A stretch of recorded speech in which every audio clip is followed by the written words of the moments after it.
l'histoire va en dire plus.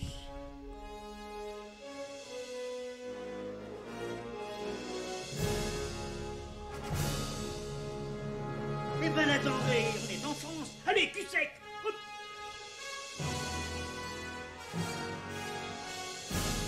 Personne ne veut le croire et pourtant c'est vrai, ils existent, ils sont là, Tarnatata. Non. Il faut qu'on pète.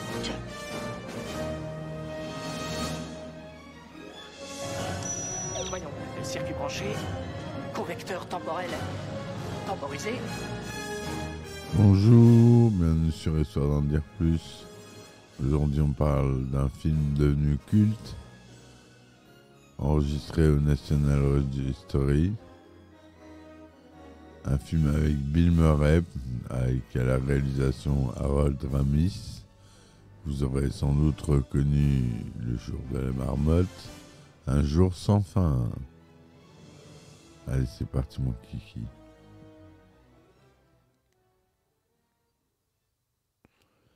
Alors, Un jour sans fin, en titre original Groundhog Day, donc les Québécois ont fait la traduction littérale du titre, Le jour de la marmotte, est une comédie romantique et fantastique américaine réalisée par Harold Ramis, écrite par Danny Rubin et sortie en 1993.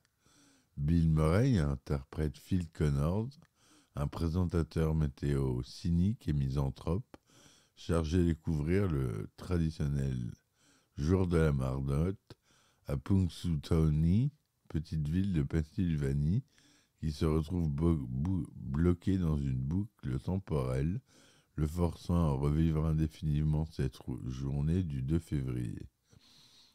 Andy McDowell et Chris Elliott l'accompagnent dans le rôle des autres personnages principaux.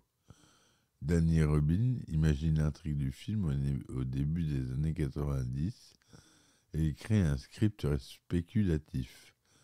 Le scénario attire finalement l'attention d'Harold Ramis, qui le retravaille avec Danny Rubin pour le rendre moins sombre et plus acceptable aux yeux du grand public. Il en incorpore une grande part de comédie. Par la suite, de nombreux désaccords sur la teneur du script apparaissant entre Bill Murray et Harold Ramis, qui ont déjà travaillé ensemble, notamment sur SOS Fantôme, sorti en 1984. Murray désire en effet se concentrer sur les éléments philosophiques, alors que Ramis préfère développer les aspects humoristiques. Le tournage a eu lieu de mars à juin 1992, non pas à Punxsutawney, mais presque entièrement à Woodstock, en Illinois, et rencontre de nombreuses difficultés, notamment à cause de la météo très froide et du différend entre Murray et Ramis. Avec un budget compris entre 15 millions et 30 millions de dollars, le film est un grand succès au box-office et rapporte 105 millions, ce qui en fait l'un des plus gros succès de l'année 93.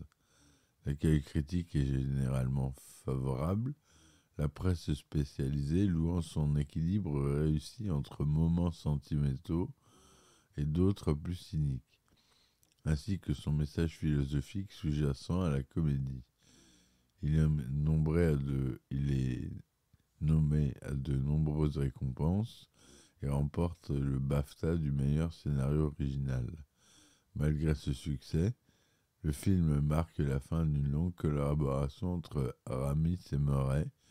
Après le tournage, ils ne se reparlent que peu de temps avant la mort d'Harold Ramis en 2014. Le film est un tournant dans la carrière de Bill Murray, auparavant considéré comme un acteur ne donnant que dans le comique. Il est ensuite amené à élargir sa palette d'interprétation à d'autres registres. Dans les années qui suivent la sortie, le film gagne en estime et est souvent considéré comme l'un des plus grands films des années 90 et l'une des meilleures comédies de tous les temps. Il a également un impact significatif sur la culture populaire. Le terme Groundhog Day, intégrant notamment le lexique anglophone pour définir une situation monotone, désagréable et répétitive. Le film est également analysé comme une allégorie religieuse par les bouddhistes, les chrétiens et les juifs. Un jour sans fin est également considéré comme un film comédie mettant en exergue des éléments fantastiques. En 2006, c'est, comme je vous l'ai dit, la bibliothèque du Congrès des États-Unis qui sélectionne le film pour être conservé dans le National Film Registry. En 2016, Un jour sans fin est adapté en comédie musicale.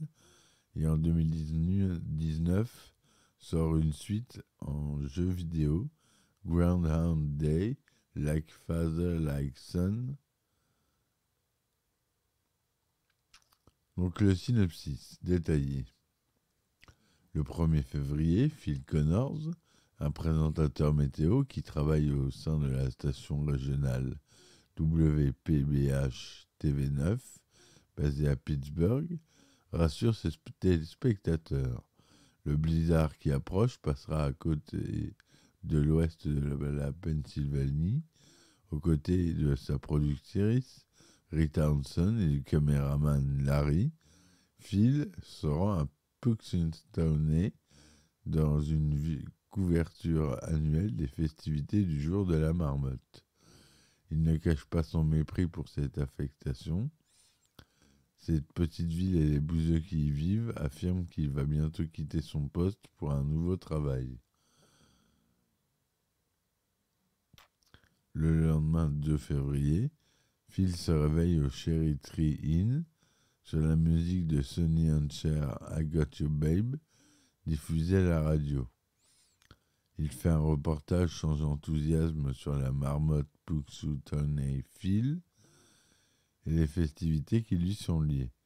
Contrairement à sa prédiction, le blizzard frappe la région, empêchant tout voyageur de quitter Punxsutawney. Alors qu'il cherche désespérément un moyen de partir, Phil et son équipe sont contraints de passer la nuit dans la ville. Après une nuit de sommeil, Phil découvre avec stupeur que le programme qu'il entend à la radio est exactement le même que la veille. Pire, les événements de la journée semblent aussi se reproduire exactement à l'identique. La réaction initiale de Phil est de douter de lui-même en mettant cette situation sur le compte d'une impression de déjà-vu. Sa tentative de quitter la ville échoue une nouvelle fois et se retourne se coucher. Lorsqu'il se réveille, c'est à nouveau le 2 février. Phil le comprend alors progressivement qu'il est coincé dans une boucle temporelle et que personne d'autre ne le sait. Il confie sa situation à Rita, qui l'oriente vers un neurologue, qui à son tour le redirige vers un psychologue. Et aucun des deux ne trouve d'explication. Phil décide de se saouler avec les habitants Gus et Ralph, puis entreprend une course-poursuite avec la police avant d'être arrêté et envoyé en prison. Le matin suivant, Phil se réveille de nouveau au Cherry Tree Inn. Constatant que ses actes n'ont aucune conséquence, Phil commence à passer ses journées à se livrer à des crises de boulimie, à des aventures d'un soir, à voler et à accomplir d'autres activités dangereuses, utilisant sa connaissance des événements de la journée et des habitants de la ville pour les manipuler à son avantage. Finalement, il se concentre sur l'idée de séduire Rita, utilisant de nombreuses boucles pour en savoir davantage sur elle, afin de coucher avec elle. Peu importe les mesures qu'il prend, Rita repousse toujours ses avances, en partie lorsqu'il lui dit qu'il l'aime, Rita affirmant qu'il ne la connaît même pas. Progressivement, Phil déprime et cherche désespérément un moyen de quitter sa boucle temporelle. Il se suicide de diverses manières, allant même jusqu'à enlever Punxsutawney Phil pour l'emmener avec lui et sauter de la voiture d'une falaise. À chaque fois, il se réveille le 2 février en écoutant un Got You Babe. Finalement, il se décide à expliquer sa situation à Rita en utilisant sa connaissance détaillée de la journée pour en prédire avec précision tous les événements. Convaincue, Rita passe le reste de la journée avec Phil, l'encourageant à utiliser les boucles comme une bénédiction plutôt qu'une malédiction. Alors qu'ils sont allongés ensemble sur le lit la nuit, Phil se rend compte que ses sentiments pour Rita sont devenus sincères. Le matin suivant, il se réveille de nouveau seul le 2 février. Il utilise alors sa connaissance de la boucle pour se changer lui-même et aider les autres. Il sauve les gens d'accidents mortels et d'autres malchances. Il apprend à jouer du piano, à sculpter la glace et à parler français. Toutefois, malgré tous ses efforts, il est incapable de sauver un vieil homme sans abri de la mort. Au cours de ses itérations dans la boucle temporelle, Phil fait son rapport des festivités du jour de la marmotte avec une telle éloquence que les autres équipes de journalistes s'arrêtent pour l'écouter, ce qui impressionne grandement Rita. Phil continue sa journée en venant en aide aux habitants de Punxsutawney. Cette nuit-là, Rita est témoin des talents du pianiste de Phil, alors que les habitants, en admiration, lui racontent toutes ses bonnes actions. Impressionnée par son apparente transformation du jour au lendemain, Rita mise sur lui lors d'une œuvre caritative de vente aux enchères de célibataires. Phil taille alors une sculpture de glace à l'effigie de Rita et lui dit que quoi qu'il arrive, même s'il est condamné à se réveiller seul chaque matin pour toujours, il veut qu'elle sache qu'il est enfin heureux parce qu'il l'aime. Ils s'embrassent et vont dans la chambre de Phil. Le lendemain matin, il se réveille en écoutant un God You Babe, mais découvre avec stupeur que Rita est toujours au lit avec lui et que les interventions du présentateur de la radio ont changé. Nous sommes enfin le 3 février. Phil dit alors à Rita qu'il veut vivre ici, à Punxsutawney, avec elle. Voilà la belle histoire de ce film complètement fou, avec plein d'idées géniales qui sont rassemblées dans un même film. Harold Ramis est un très très bon réalisateur. À la musique, on retrouve des orchestrations de Geoff Edgman et une composition de George Fenton. À la direction artistique, on a Peter Landon Smith. Le budget était de 14,6 millions de dollars. Tourné en Technicolor 1,85e 35 mm. Il a une durée de 101 minutes. Il est sorti aux États-Unis le 12 février 1993 et en France le 28 juillet 1993. Bill Murray joue Phil Connors, Andy McDowell, Rita Henson, Chris Elliott y joue Larry le caméraman, Brian Doyle Murray, c'est le frère de l'acteur Bill Murray, il joue Buster Green. Voilà, il y a d'autres acteurs connus, moi je ne vais pas tous les citer. Danny Rubin a l'idée originelle d'Un jour sans fin en 1990 dans un cinéma à Los Angeles où il avait emménagé pour devenir scénariste. Attendant que le film débute, il poursuit sa lecture de Lestat, le vampire d'Anne Rice, et se met à réfléchir sur l'immortalité vampirique et de ce qu'il pourrait faire de son temps s'il était illimité. Il voit alors que les vampires, comme de nombreuses personnes normales qui ne sont pas obligées d'adhérer aux mêmes règles et limites morales, en découlent de nombreuses questions. L'immortalité ne deviendrait-elle pas ennuyeuse ? À quel moment le serait-elle ? Est-ce qu'une personne immortelle changerait avec le temps, en particulier si cette personne n'avait pas connu de changement substantiel dans sa vie mortelle et limitée. Il pense aussi à certains hommes connaissant un blocage psychologique enfermés dans leur adolescence. Ayant vendu son premier scénario pour ce qui deviendra plus tard le thriller Here and the Evil, sorti en 1993, son agent l'incite à développer un script carte de visite dont il pourrait se servir pour obtenir des rendez-vous avec des producteurs. Robin commence à travailler sur son idée d'un homme changeant au cours de sa vie éternelle, mais il comprend rapidement que cette idée est difficilement réalisable à cause des coûts qu'engendrerait la mise en scène d'événements historiques ou futurs.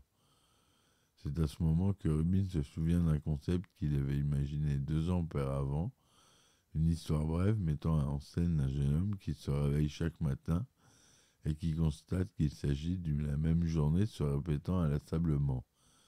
Robin associe ces 2 idées pour créer les grandes lignes d'un jour sans fin.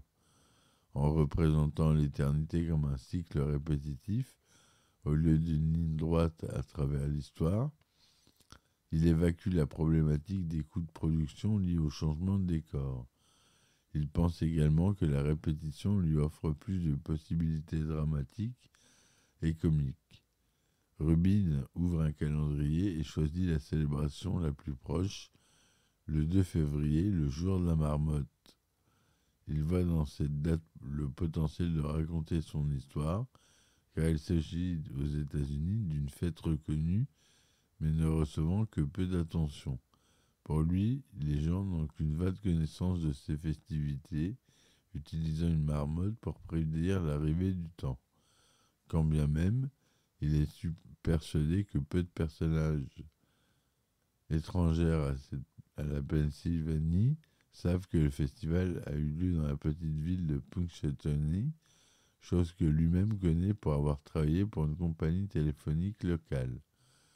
Situer l'histoire à Punxsutawney lui fournit un espace limité où bloquer Phil Connors, tandis que la réalisation d'un reportage sur l'événement donne au personnage une raison de la visiter. Il emprunte alors le nom du personnage principal à la mascotte locale, la mascotte Punxsutawney Phil. Il espère que le film deviendra un classique des films de Noël, à l'instar de La vie est belle ou Joyeux Noël, Charlie Brown. Et il a réussi. Robin travaille 8 semaines sur son concept, 7 pour définir les règles et les personnages, et 1 pour écrire le scénario. La tâche se complique lorsqu'il faut réfléchir à cause de la boucle temporelle, et Robin réfléchit à des origines technologiques, magiques ou célestes. Finalement, il estime que ces explications sont interchangeables, surtout qu'elles sont sans importance et pourraient distraire les spectateurs des éléments scénaristiques sur lesquels il veut se concentrer. Robin explique alors que l'absence de justification permet mieux de s'identifier à la situation de Phil, précisant qu'aucun d'autre d'entre nous ne sait exactement comment nous nous sommes retrouvés piégés ici. Il choisit de commencer dans son histoire in media res. Philippe étant déjà coincé dans la boucle temporelle, la première scène montre Phil se réveillant sur I Got You Babe de Sonny and Cher, prédisant les plaisanteries de l'animateur radio et les actions des gérants de l'hôtel, et attaquant un piéton dans la rue. Robin pense alors que cela intriguerait le public de savoir comment et pourquoi il agit ainsi. Il choisit I Got You Babe pour ses paroles répétitives et sa thématique de l'amour, ce qui, selon lui, a des résonances avec son intrigue. Il compare ce scénario original à la comédie noire britannique Noblesse oblige, sortie en 1949, en particulier la manière désinvolte dont sont mis en scène les multiples suicides de Phil. Robin n'imagine pas Un jour sans fin comme une comédie grand public et l'écrit avec plus de plaisir. Il trouve que les passages les plus drôles sont plus faciles à créer. Une des premières scènes qu'il écrit voit Phil utilisant son pouvoir et son savoir toujours croissant pour séduire des femmes. Dans certaines boucles, Phil essaye de fuir Punxsutawney, mais inévitablement revient à la ville au recommencement de la boucle. Cependant, le script se concentre beaucoup plus sur la solitude de Phil, et la boucle se brise seulement à avoir compris qu'il existe d'autres personnes, tous aussi seuls que lui, et qu'il peut faire une bonne action en les rendant heureuses. Certaines scènes présentes dans le film, telles qu'on le connaît, apparaissent beaucoup plus tôt dans le script de Rubin, comme celle où Phil se jette d'une falaise en voiture, qui aurait dû se dérouler dans la toute première boucle. Le passage du temps aurait dû également être éclairci. Phil en aurait pris conscience en lisant une page d'un livre par jour avant de réaliser qu'il avait lu tous les livres disponibles. La fin aurait dû comporter un retournement de situation. Phil brise sa boucle temporelle et avoue son amour pour Rita. Les perspectives deviennent alors celles de Rita, qui, ayant repoussé les avances de Phil, parce qu'elle n'est pas prête pour l'amour, découvre qu'elle est bloquée dans sa propre boucle. Voilà. Le tournage a débuté le 16 mars 92 et se termine 86 jours plus tard, le 10 juin 92. Il se déroule, donc on a dit, à Woodstock, mais aussi dans les studios Cary en Illinois et à Hollywood, en Californie. Voilà ce que je voulais vous dire sur ce film. Il y a plein de choses à savoir sur ce film. N'hésitez pas à le regarder si vous ne l'avez pas vu. C'est un petit bijou. C'est un film de Noël à regarder avec un plaid sur le canapé un soir avec sa chérie. Et voilà. Je vous dis merci de m'avoir écouté pour ce podcast. N'hésitez pas à laisser des commentaires et des likes. Ça m'aide beaucoup à être référencé et avoir plus d'écoute. C'est ce que je cherche à faire quand même. Je vous remercie. Soutenez-moi sur mes différentes plateformes, Tipeee, Ulule, Patreon. Il y a des épisodes inédits pour ceux qui vont sur Patreon. Voilà. Merci encore. À très vite. Et ciao, ciao. Histoire d'en dire plus.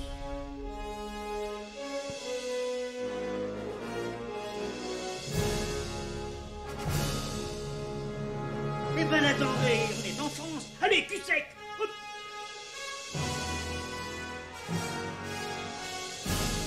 Personne ne veut le croire et pourtant c'est vrai, ils existent, ils sont là, Tarnatata.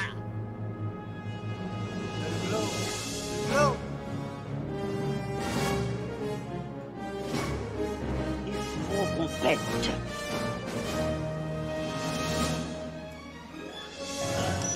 Voyons, circuit branché, correcteur temporel temporisé,